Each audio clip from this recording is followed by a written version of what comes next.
औज़ुबिल्लाहिमिनश्शैतानिर्रजीम बिस्मिल्लाहिर्रहमानिर्रहीम। अस्सलाम वालेकुम वीवर्स, मैं हूं आपका अपना सलमान मुजाहिद बलोच, एडवोकेट हाई कोर्ट व साबिक हक परस एमएनए कराची से।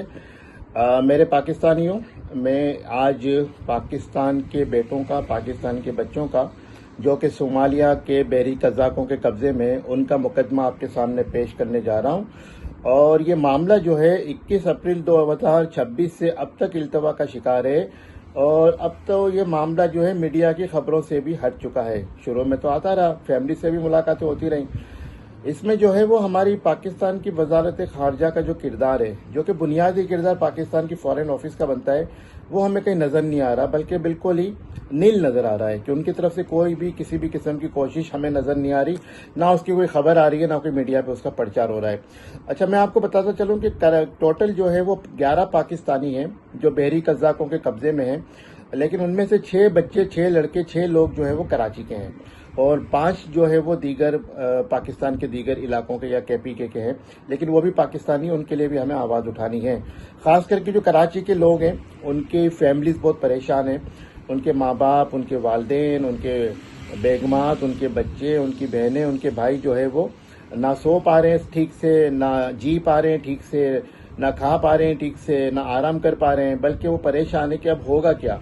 अल्लाह से दुआएं कर रहे हैं, हुकूमत से, वजीर आजम से अपीलें कर करके थक गए, लेकिन ना ही हुकूमत वफाकी हुकूमत से कोई उनसे मिलने आया, ना ही सिंध हुकूमत से। सिंध हुकूमत का तो क्या कहिए, उन्हें तो आवाम की परवाही नहीं है, कराची वालों की खास करके।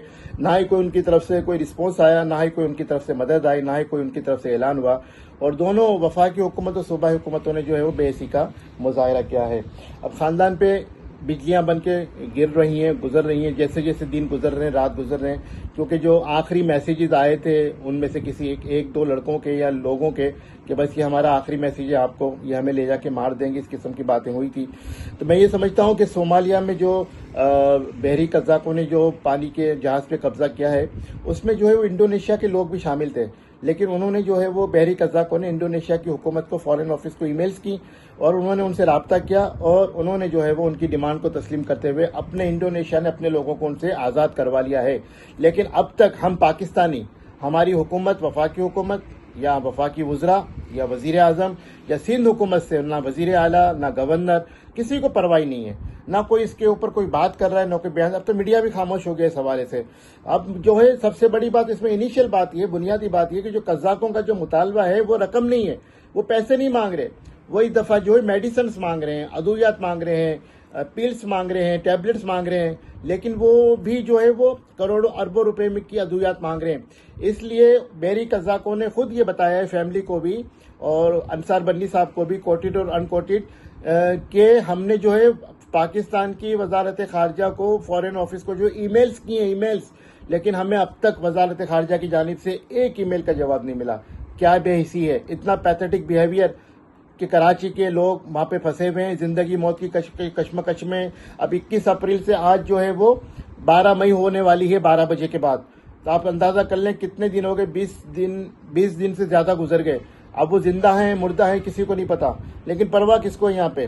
तो हम ये समझते हैं कि अब जो है वो आखिरी जो उम्मीद है कराची वालों की, फैमिली की और जो वहाँ पे फंसे हुए लोग, उनके खानदान वालों की, उनके बीवी बच्चों की, उनके वालिदैन की, उनकी बहनों की, उनके भाइयों की, आखिरी उम्मीद का महवर जो है वो हमारे field marshal general Asim Munir साहब, chief of defence staff, chief of army staff हैं। और मैं बदस्ता हाथ जोड़ के कराची वाला होने की बुनियाद पे, कराची का एक कारकुन होने की बुनियाद पे, कराची के इन मजलूम खानदानों की जानिब से फील्ड मार्शल साहब आपसे, आसिम मुनीर साहब आपसे, हाफिज मुनीर साहब आपसे अपील करता हूं कि इन मजलूम खानदानों की, इन मजलूम लोगों की, इन माँ बाप, बुजुर्ग वालिदैन की, बच्चों की, इनकी बेगमात की, भाइयों की, बहनों की आवाज़ सुने, अपील सुने। और भरपूर आपसे अपील की जाती है कि आप जो है इसमें अपना किरदार अदा करें। और जो ये फंसे हुए हैं बहरी कज़ाकों के जाल में, जिनको अगवा किया हुआ है बहरी कज़ाकों सोमालिया में, उन 6 कराची वालों को और दीगर जो पाकिस्तान के लोग हैं, 5 लोग और हैं जो कहा जा रहा है, उनको वापस लाने में अपना किरदार अदा करें। और कराची वालों को सिर्फ और सिर्फ आपसे उम्मीद है कि पहले भी आपने कराची वालों को मायूस नहीं किया और आपसे जो कराची वालों ने अपील की थी और जो खुशखबरी आपकी तरफ से आई कि अब यूनिवर्सिटी रोड जो है कंप्लीट हो जाएगा। इसी तरह से कराची वाले आखिरी उम्मीद के तौर पे आप ही को देख रहे हैं जनाब फील्ड मार्शल साहब, क्योंकि जो आपका किरदार है ईरान और अमेरिका की जंग में, एक सालिस का, एक मीडिएटर का और एक हमदर्द का, कि आप ईरान को भी बचा रहे हैं, मुसलमानों को भी बचा रहे हैं और जो है पाकिस्तान को भी बचा रहे हैं, पाकिस्तान की कौम को भी बचा रहे हैं। तो हमारी आपसे गुजारिश है, हमारी आपसे अपील है कि आप जो है इसमें किरदार अदा करें और जो है वो कराची के इन 6 खानदानों को इंसाफ दिलाने के लिए, उनको उनके प्यारों से मिलाने के लिए आप जो है भरपूर इकदाम करने के एकामा सादी करें और जल्द से जल्द इन फैमिलीज को जो है वो अपने जो उनके बच्चे वहाँ पर जो लोग वहाँ पर उनके अगवाकारों से आज़ाद करा के उनको जो है वो इन फैमिली से, अपने खानदान वालों से मिलाया जाए, उनको पाकिस्तान वाला जाए। एक दफ़ा से फिर मैं आपसे अपील करूंगा और कराची वालों से और पाकिस्तान वालों से और पाकिस्तानियों से भी गुजारिश करूंगा कि जनाब आप भी दुआ करें ताकि, और आप भी अपील करें ताकि जो है वो जल्द से जल्द वापस आ सके। बहुत शुक्रिया। कराची का बेटा सलमान मुजाहिद बलोच। अल्लाह हाफिज़।